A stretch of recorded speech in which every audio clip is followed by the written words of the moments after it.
समर्पण की क्या परिभाषा है। समर्पित व्यक्ति को, मुख माटी की पहले 2 पंक्तियां कहता हूं। समर्पण के बाद समर्पित की बड़ी बड़ी परीक्षाएं होंगी। आचार्य श्री जी मूक माटी में लिखते हैं, समर्पण के बाद समर्पित की बड़ी बड़ी परीक्षाएं होंगी और सुनो, खरी खरी समीक्षाएं भी होंगी। समर्पण कर दिया तो परीक्षाएं भी होती हैं और समीक्षाएं भी होती हैं। समर्पण का मतलब है अपने अस्तित्व को, अपने व्यक्तित्व को और अपने प्रभुत्व को मिटा देना।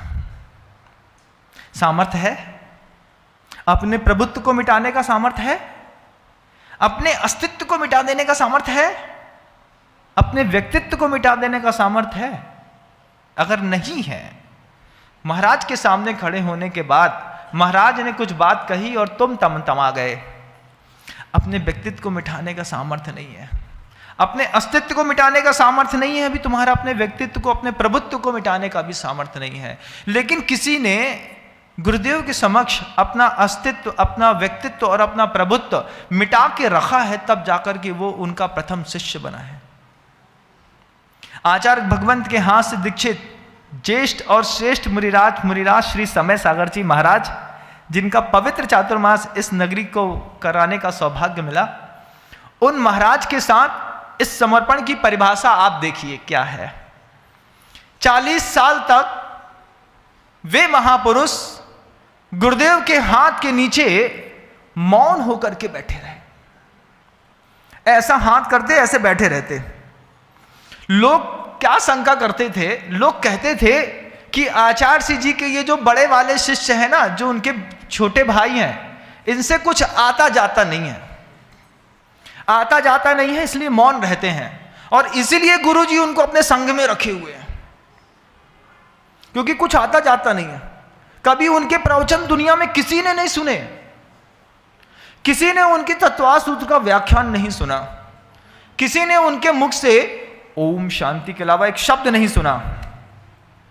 आप लोगों के पास जब तक गुरुदेव मुनिराज श्री समय सागर जी महाराज नहीं आए थे, 40 साल तक उस शिष्य ने अपने गुरु के सामने जिस तरीके का समर्पण करके अपने अस्तित्व को, अपने व्यक्तित्व को और अपने प्रभुत्व को मिटा करके रखा, तब जाकर के वो निर्यापक समर ज्येष्ठ और श्रेष्ठ मुनिराज के रूप में स्थापित हुए। और इस अस्तित्व, व्यक्तित्व और प्रभुत्व को मिटाने वाले उस शख्स की खासियत देखो आप, क्या खासियत है महाराज, कि आप देख लो कि उस एक पतंग के सहारे कितनी पतंगे उड़ रही हैं। ये जितनी पतंगे आपको मंच में दिख रही हैं, जितनी पतंगे अभी वो संभाल के रखे हैं, आज 110 से ज्यादा मुनिराज और 160 से ज्यादा आर्यिकाओं में अगर किसी ने उनको उड़ान देने का साहस किया है, तो उस पहली पतंग के समर्पण ने आचार्य श्री जी ने धीरे से कहा, भक्ति पाठ, अलाप पद्धति और तत्वार्थ सूत्र, बस इतना छोड़ा, जैन सिद्धांत प्रवेश का देख लेना, कह करके छोड़ दिया। अब वो नियमित 1.5 घंटा रोज पढ़ाते हैं। लोगों को लगता है मौन रहते हैं इसलिए कि कुछ आता नहीं है। जब वो बाहर आए, गुरुदेव ने अपने आभा मंडल से उन व्यक्तित्व को जब बाहर विस्थापित किया, तो दुनिया उनकी देशना देख करके दंग है। उनके प्रवचनों के उद्बोधन, उनके वैराग्य, उनका संवेग देख करके दुनिया दंग है। आज हर आदमी बिना कहे कहता है कि चाहे तीर्थंकर महावीर हो या आचार्य श्री विद्यासागर जी महाराज हो या फिर मुनिराज श्री समय सागर जी महाराज हो, बात एक ही है। ये एक ही बात कैसे पैदा हुई? कैसे? समर्पण से। 40 साल तक अपने प्रभुत्व की शक्ति को मिटा करके गुरुदेव के चरणों में मौन बैठ जाना बहुत बड़ी बात होती है। अपने अस्तित्व को, जवानी में जब इतना ज्ञान आ गया था, गुरुदेव के साथ रहने के बाद 5-7 सालों में समय सागर जी महाराज ने करीब करीब सब सीख लिया था। जब सब सीख लेने के बाद कोई ज्ञानी शांत कैसे बैठ सकता है? क्यों? क्योंकि उनको सिखा दिया समर्पण दुनिया में सबसे बड़ी चीज है। गुरुदेव इस बात को कहते हैं, साधना बहुत सरल है, समर्पण बहुत कठिन होता है। केस लॉन्च करना, हरि का त्याग करना, अल्टरनेटिव उपवास करना, 2 माह में केशरोंज करना, उग्र गर्मी में दिन के 1:30 बजे से लेकर के 5 बजे तक विहार करना, इस तरीके की हर साधना सरल है। मासोपवास करना, तन को सुखाना, आतापनादि तहना, वनवास जाना, व्यर्थ है श्रवण के बिन साम्य बाना। समता नहीं है, साधना सरल है बंधुओं, जिसको कठिन समझते हो उससे कठिन है समर्पण। उस समर्पण को करने का जिनको सौभाग्य मिला, कितने साल, 1 साल, 2 साल, 3 साल, 4 साल, कितने साल, 40 साल तक चुप बैठ करके ऐसे बैठे रहे जैसे कुछ नहीं आता। पहली बार डोंगरगढ़ में गुरुदेव ने कहा, तत्वास सूत्र की कक्षा लगा लो, मेरा स्वास्थ्य ठीक नहीं है।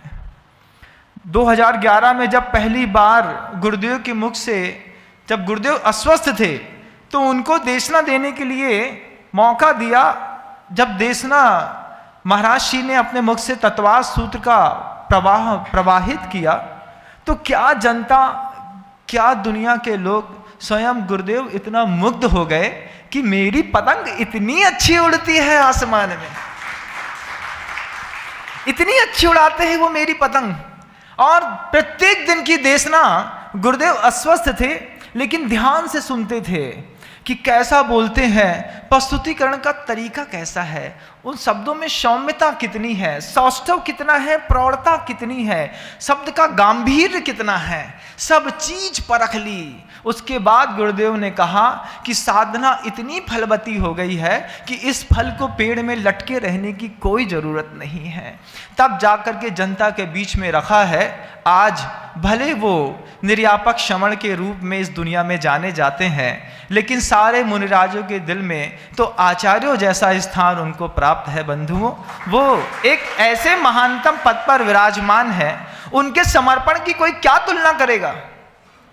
और जब ऐसा कोई समर्पित व्यक्तित्व हो तो उसके समाचार करने का तरीका गले मिलकर के नहीं होता, उनके पैरों में अपना सिर रख करके होता है। इतने बड़े निर्यापक श्रवण से भी अगर किसी संघ को मिलना हो, किसी साधु को भी मिलना हो, कोई ये सोचे कि ये भी सामान्य मुनि है, मैं भी मुनि हूँ, गले मिल लूंगा, इतने बड़े समर्पित व्यक्तित्व के सामने माथा नीचे रखना पड़ता है। चरणों में झुक करके उनकी वंदना करने से कर्म की श्रृंखलाएं कटती हैं बंधु। समर्पण कितना कठिन होता है।